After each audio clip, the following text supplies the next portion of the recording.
Okay, so yan po, isang mapagpalang araw po sa inyong lahat muli mga madam sir, mga boss, mga lods, mga lodi, mga idol. So, another property for sale na naman po ang ipapakita ko sa inyo dito po sa Umingan. Bayan po ng Umingan, lalawigan po ng Pangasinan po itong property na ipapakita ko. At ito po yung meron pong sukat na 2,639 square meter po itong property na ito. Ito po ay residential farm lot po siya na meron pong bahay at meron pong mga puno ng mga mangga, ganun po. So tara po, puntahan natin itong property na to para may pakita ko po sa inyo. Yeah, yeah, came through flexing cause they know I got the sauce. Got the presence on me, I can't ever take it off. That's why I came, country boy stepping. Yeah, I'm country boy stepping. Country boy stepping. Okay, so ayan po mga boss, mga madam sir, mga loads. Ito na po yung property na binibenta. May bahay po siya at mayroong mga puno ng mga mangga. So 2,639 square meter.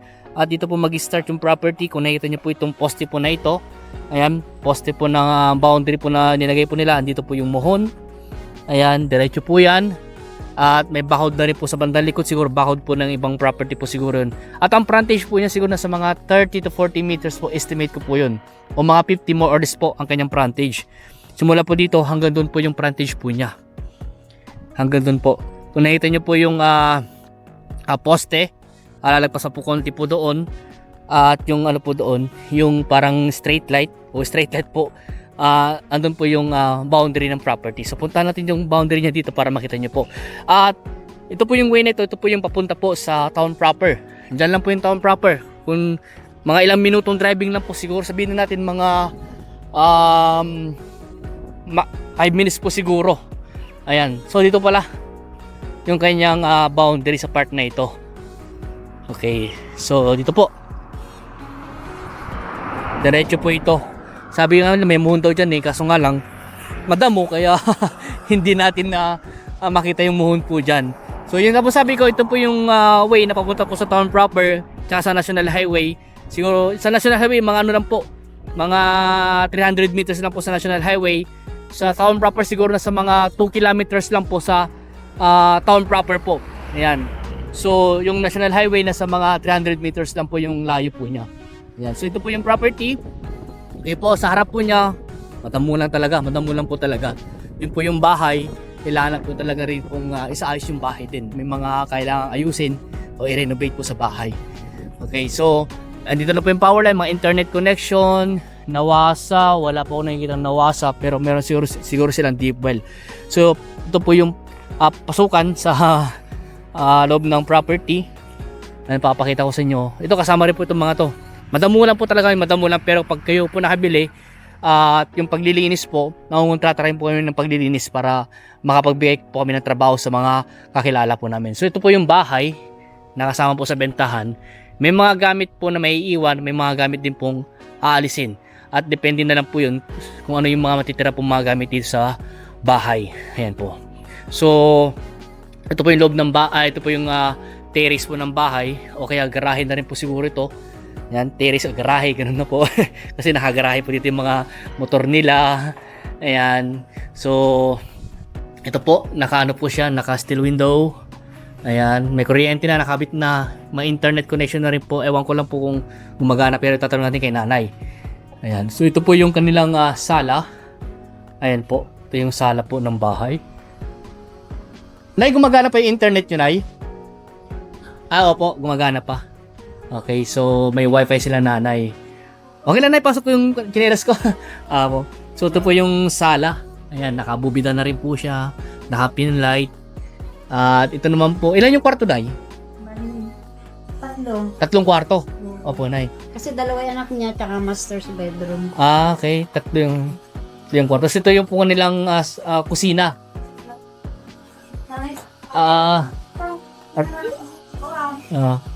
Unahin ko muna yung kwarto, Nay. Saan po yung kwarto, Nay, dito? Ayan. So, dito po yung kwarto, Nay. Dahil lang Okay. may mga kanya sa lapak sisitulog. Okay lang po, Nay. Opo. Okay, so Itong master. ito may master bedroom. natin. Sige, Nay, kung pwedeng makita, Nay. Ito po yung master bedroom, sabi ni Nanay. So, kayo po yung caretaker dito, Nay, no? Oo. Mm. Kapatid ko yung mama ni Chris. Kapatid niya po. Opo.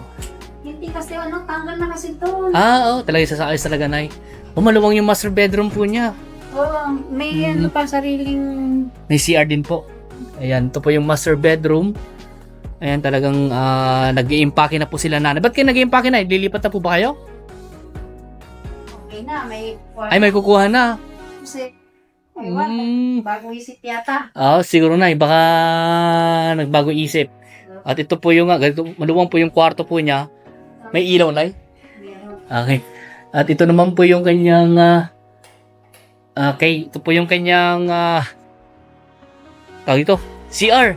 Grabe, ang laki Nakakalulay laki na CR na May shower na. Ayan po yung CR po niya.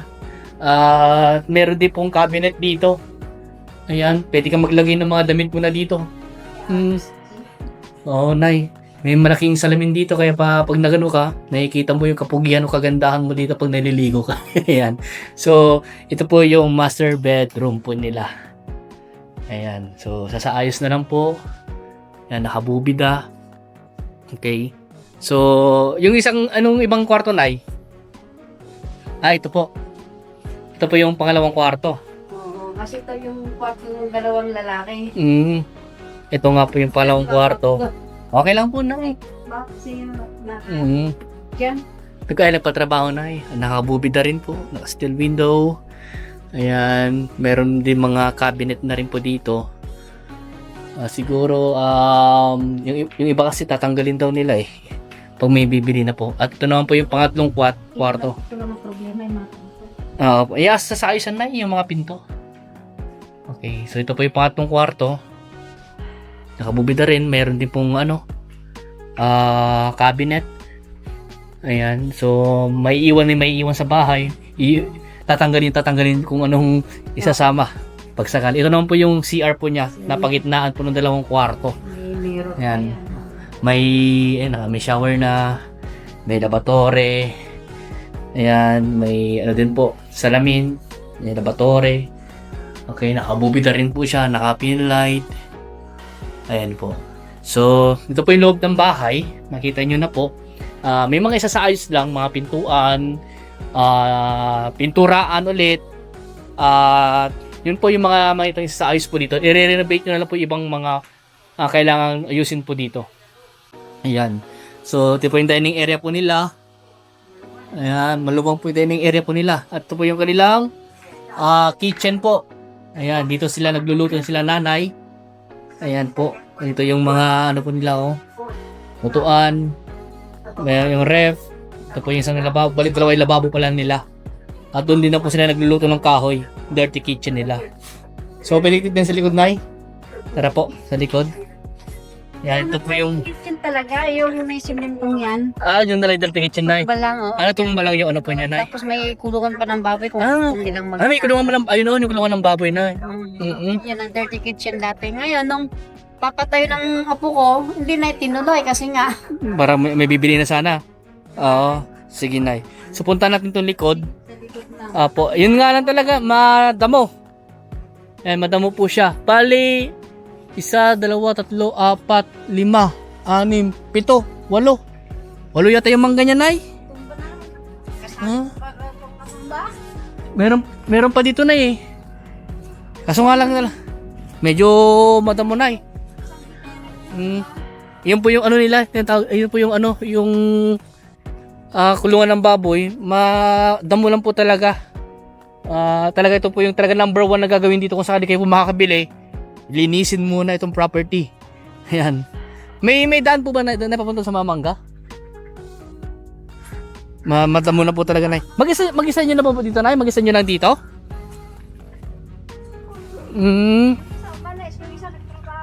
2, 3, 4, 5, 6, 7, 8. 8 na yung mangga. 8 po pala yung mangga. Opo, 8 yung mangga. At yun po, di ko na kasi mapuntahan yung ibang part po. Madamo po talaga. Baka makaapak po tayo dyan ng nabubuhay na nila lang. So ito po yung likod ng bahay. Ayan, may mga kahoy. Ano po yung yung Puso Negro. Ayan. So sasayos lang po talaga. Pero ang maganda po din sa property na ito, yun nga po, na malapit lang po siya sa town proper ng ng Umingan. At ang presyo po nito ay 3.5 million po pala yung presyo po ng property nito. Nasa ang area po niya ay nakakalimutan ko yung area. Along highway. Malapit po sa highway 9. Ayan. So ang area po niya is 2,639 square meter. At meron pong presyo na 3.5 million at negotiable pa naman daw po yun, sabi po nung may-ari. So may mga iba-ibang mapuno rin po, may ano tawag dito, Nay? Kamyas, at may atis, may jimilina, may acacia, kung ano-ano po yung mga nakatanim po dito. May mga saging pa ito, no? May mga saging pa, may mga sampalok. Ayan. So dito sa side na ito, tinatamnan nila ng mga gulay sa side na ito. Ang maganda kasi po dyan, may mga, sa harap po niya, may mga nakabili na rin po may mga malalaking, ano to mga to? May mga malalaking ano na rin po. May mga building na rin po dyan, no? May mga residential, kung ano-ano po, ano na po dyan. So ito naman po yung harap ng bahay, ayan po. Kaya pasyalan na po natin kung ano yung mapapasyalan pa natin dito. May atis, ayan po. Okay. So, ay, mayroon pang terrace dito, Nay. Asan, Nay? Asa terrace, Nay? May, ano yun, naghahabol, Nay? May terrace po dito, may aso daw pala doon, kinulong ni Nanay. So, ito po yung mga mangga po ni Nanay. Ayan, may mga mangga. 1, 2, 3, 4, 5, 6, 7, 8 nga yung mangga. Ayan, so may terrace din po dito. May grills na. At ayan. Oh, yun, Nay. Itong naharang ano po talagang ano po eh. Hindi nagtutudo. Wanan, nagkwan. So meron din po dyan, oh. May nakabili na rin po dyan. May nakabili na rin po doon. Ito na, subdivide to, no. May mga subdivide lot din po pala dito. May mga subdivide lot na rin po pala dito. Ayan. Bali ang boundary po niya, ito po, oh. Itong mga poste po na ito. Muntik na nakuhanan itong mga mangga nyo. Muntik na nakuhanan. Pero maganda, na-survey na po yung sa kabila, kaya alam na yung boundary dito. Tsaka meron na rin mga ano sa likod eh. May bakod na rin po sa likod na eh. Ang babakuran nyo na lang po sakali dito po sa side na ito, sa harap at dun sa side na doon. Tsaka yung harap. Kasi dun sa bandang likod, doon po ay may bakod na. Ayan. So masukal nga lang po talaga. Ito po yung gagawin talaga dito, lilinisan pag kayo makakabili. At isasaayos po yung bahay, and then titirahan nyo na lang. At sa harap, pwede pa kayo mag-business sa harap dahil maluwang yung space sa harap. Ayan. Didipignikan nyo, Nay. Okay. So yun po, ito po yung property na binibenta. At kung gusto nyo mag-viewing, mag-schedule lang po kayo para masamahan po namin kayo dito sa property. At ganoon din po, kung gusto nyo pong makausap yung seller, pwede namin din po i-schedule yung pag-uusap po ninyo. At pwede nyo po i-negotiate yung price na 3.5 million. Ayan, sa mga bago pa lang sa aking YouTube channel, paki-subscribe po sa aking Facebook account. Paki-follow nyo po ako. Okay, so maganda rin po dito. Ayun pala, may mountain view rin po pala dito. Ayan, may mountain view. Okay. So, hanggang dito po muna. So, please, follow and subscribe para sa ibang mga property po binablog po namin. Maraming salamat po and God bless po.